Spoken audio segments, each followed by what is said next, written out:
So hello and welcome back to all. तो यार आज हम केमिस्ट्री का नेक्स्ट चैप्टर डिस्कस करने जा रहे हैं जिसका नाम है केमिकल रिएक्शन एंड इक्वेशन। तो इसके अंदर हम कुछ रिएक्शंस को डिस्कस करेंगे, जैसे कि आपका कम्बिनेशन रिएक्शंस होती हैं, उसके बाद में डिस्प्लेसमेंट रिएक्शन होती है, डबल डिस्प्लेसमेंट रिएक्शन होती है, डिकम्पोजिशन रिएक्शन होती है। इन सारे को हम डिस्कस करेंगे।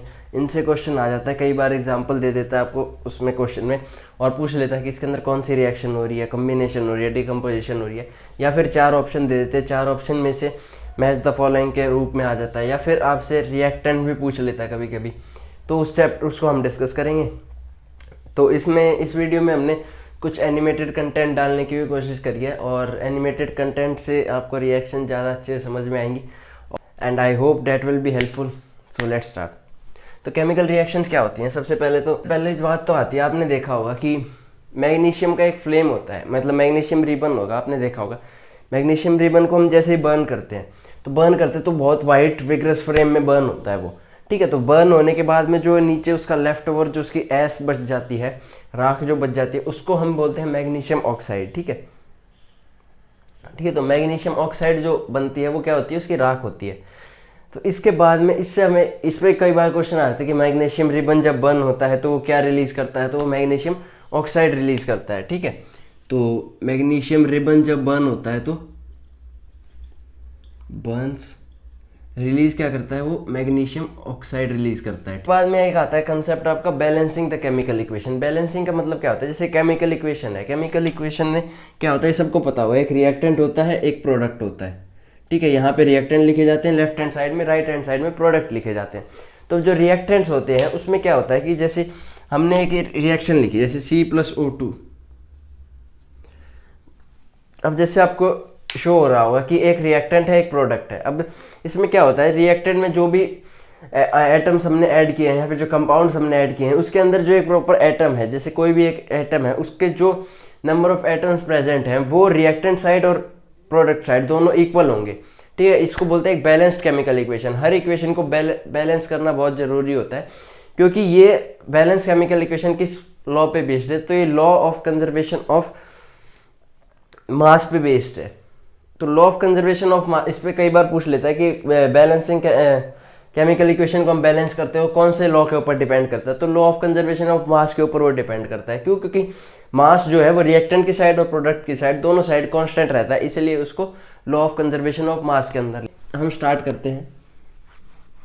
पहला जो था वो था पहला आता है आपका कम्बिनेशन रिएक्शन, ठीक है।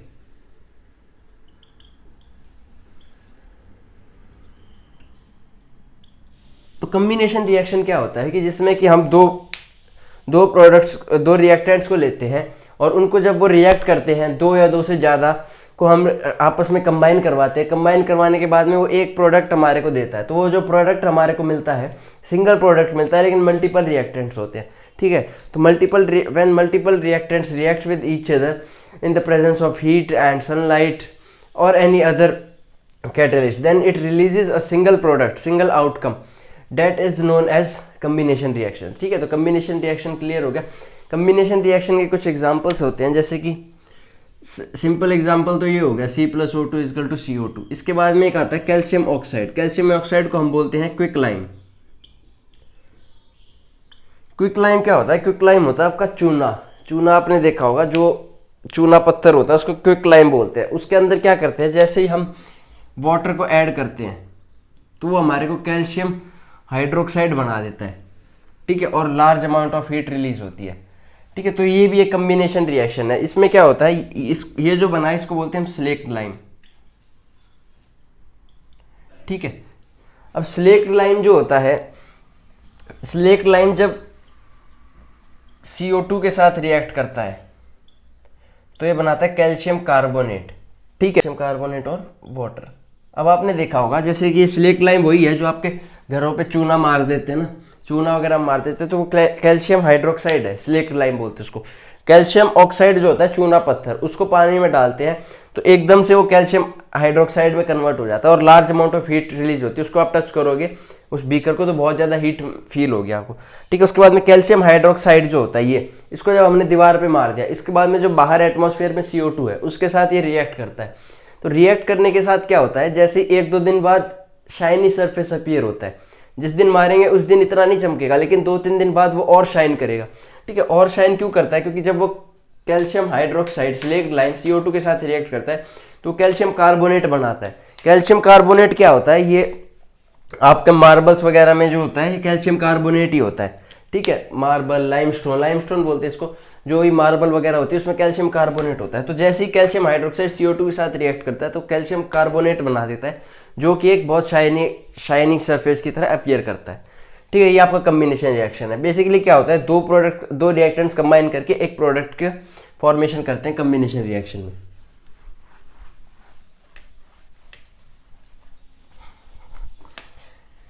नेक्स्ट आता है डिकम्पोजिशन रिएक्शन।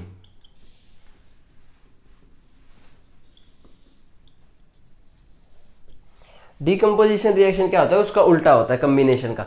इसमें क्या होगा, एक प्रोडक्ट होगा और वो मल्टीपल रिएक्टेंट्स में स्प्लिट, एक रिएक्टेंट होगा और वो मल्टीपल प्रोडक्ट्स में स्प्लिट हो रहा होगा इन the presence of catalyst like sunlight, heat and any other catalyst. ठीक है, तो ये हो गया आपका डिकम्पोजिशन रिएक्शन। डिकम्पोजिशन रिएक्शन का एग्जांपल है, जैसे कि हम लेते हैं फेरस सल्फेट FeSO4, तो ये मिलके बनाता है Fe2O3 SO2 + SO3। तो जैसे कि हमने FeSO4 लिया, FeSO4 क्या है? फेरिक सल्फेट है। फेरिक सल्फेट जब सनलाइट की प्रेजेंस में आता है तो ये बनाता है ferric oxide, sulphur dioxide, sulphur trioxide. ठीक है, तो ये एक डिकम्पोजिशन रिएक्शन का एग्जाम्पल होता है। तो डिकम्पोजिशन रिएक्शन क्या होती है? एक रिएक्टेंट मल्टीपल प्रोडक्ट्स में अगर स्प्लिट होता है तो उसको बोलते हैं हम डिकम्पोजिशन रिएक्शन।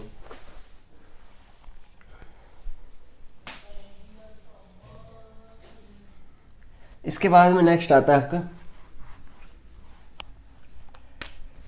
Displacement reaction.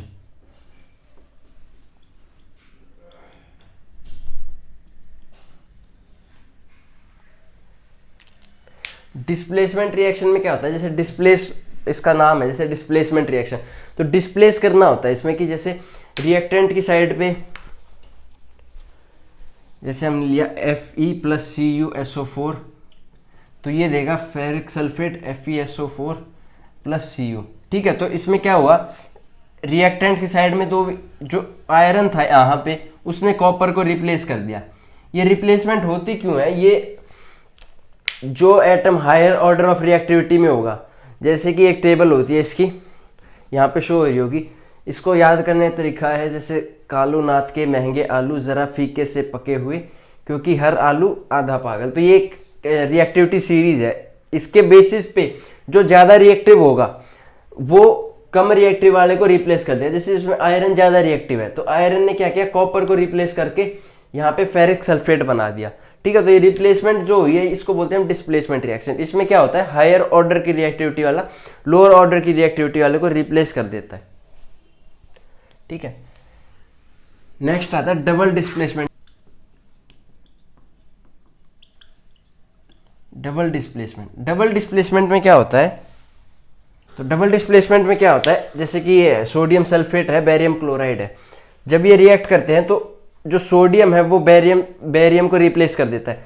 यहाँ से सोडियम हटेगा, यहाँ से बेरियम हटेगा, बेरियम सल्फेट बन जाएगा और सोडियम क्लोराइड बन जाएगा NaCl।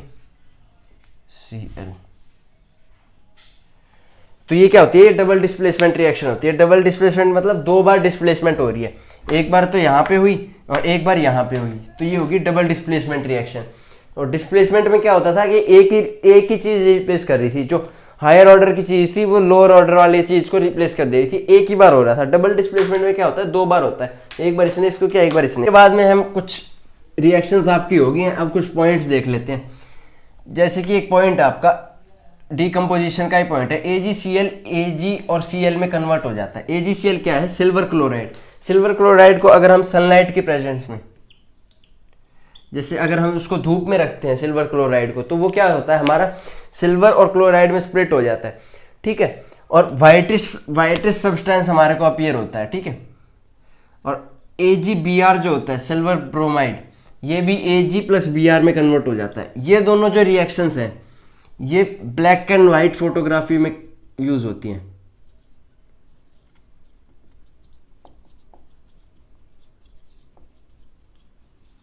ठीक है। तो ब्लैक एंड व्हाइट फोटोग्राफी में कौन कौन सी यूज होती है, AgCl और AgBr। ठीक है, ये आप याद रखना है, कई बार पूछता है कि ब्लैक एंड व्हाइट फोटोग्राफी में क्या यूज होता है। तो AgBr याद दिया होगा, AgBr या AgCl, इन दोनों में से कोई एक दिया होगा, तो वो यूज होता है किसमें, ब्लैक एंड व्हाइट फोटोग्राफी में। ये किसका एग्जाम्पल है, इसमें क्या है, एक रिएक्टेंट है, एक रिएक्टेंट दो में स्प्लिट हो रहा है, तो एक किसका हो गया, ये हो गया आपका डिकम्पोजिशन रिएक्शन का एग्जाम्पल। ठीक है, ऑक्सीडेशन एक आता है रिडक्शन। तो ऑक्सीडेशन क्या होता है, जिसमें कि इसको अब ऐसे याद रखना, ऑक्सीडेशन है ना, तो ऑक्सीजन आ गया, तो जिसमें ऑक्सीजन ऐड हो जाएगी वो तो हो गया आपका ऑक्सीडेशन, जिसमें हाइड्रोजन ऐड हो जाएगी वो हो जाएगा आपका रिडक्शन। ठीक है, तो कैसे याद रखना, जैसे ये है ऑक्सीडेशन, ये है रिडक्शन। जिसमें ऑक्सीजन ऐड हो जाए, ऐड क्या हो, ऑक्सीजन, इसमें ऐड क्या होगा, हाइड्रोजन। ठीक है, इसमें रिमूव क्या होगा, हाइड्रोजन, इसमें रिमूव क्या होगा, ऑक्सीजन। ठीक है, तो दोनों में उल्टा होता है, इसको टेबल बना के याद कर सकते हैं हम। जैसे कि अगर ऑक्सीजन ऐड हो रही है तो वो ऑक्सीडेशन हो गया, अगर हाइड्रोजन ऐड हो रही है तो वो रिडक्शन हो गया, अगर हाइड्रोजन रिमूव हो रही है तो वो ऑक्सीडेशन हो गया, अगर ऑक्सीजन रिमूव हो रही है तो वो रिडक्शन हो गया। कॉपर प्लस O2, तो ये हो गया CuO2। तो यहाँ पे जो कॉपर था वो क्या होगा, ऑक्सीजन के साथ ऐड हो गया, तो इसमें क्या होगी, कॉपर की ऑक्सीडेशन होगी। ठीक है, तो ऐसा होता है। इसमें कई बार पूछ लेता है, आपको रिएक्शन दे देगा, आपको रिएक्टेंट दे देगा, प्रोडक्ट्स दे देगा, उसमें जो जिसमें ऑक्सीजन ऐड हो रही है तो वो ऑक्सीडेशन हो जाएगी, जिसमें हाइड्रोजन ऐड हो रही है वो रिडक्शन हो जाएगी। आप इसको ऐसे याद रखते हो। आपने कई बार देखा होगा कि जो आप खाना वगैरह रखते हो वो क्या होता है, अगर उसको बाहर छोड़ दोगे तो वो ऑक्सीडाइज होकर खराब हो जाएगा, है ना। तो क्यों हो जाता है, क्योंकि वो ऑक्सीडाइज हो जाता है खाना, उसमें ऑक्सीजन ऐड हो जाती है, बाहर की जो एटमॉस्फेयर में ऑक्सीजन वो ऐड होकर आपके खाने को खराब बना देती है और वो टेस्टलेस हो जाता है। उसके बाद में एक होता है रेंसिडिटी। रेंसिडिटी क्या होता है कि जैसे आपके चिप्स के पैकेट हैं, उसमें अगर हम खोल दें हल्का सा, उसके अंदर कौन सी गैस होती है, उसमें नाइट्रोजन गैस होती है चिप्स के पैकेट वगैरह में। अगर उसको आप रिलीज कर दोगे तो वो क्या है, गैस उसकी निकल गई, उसके अंदर एयर बची ही नहीं जो उनको हेल्दी रख सके या फिर जैसे वो क्रिस्पी रख सके।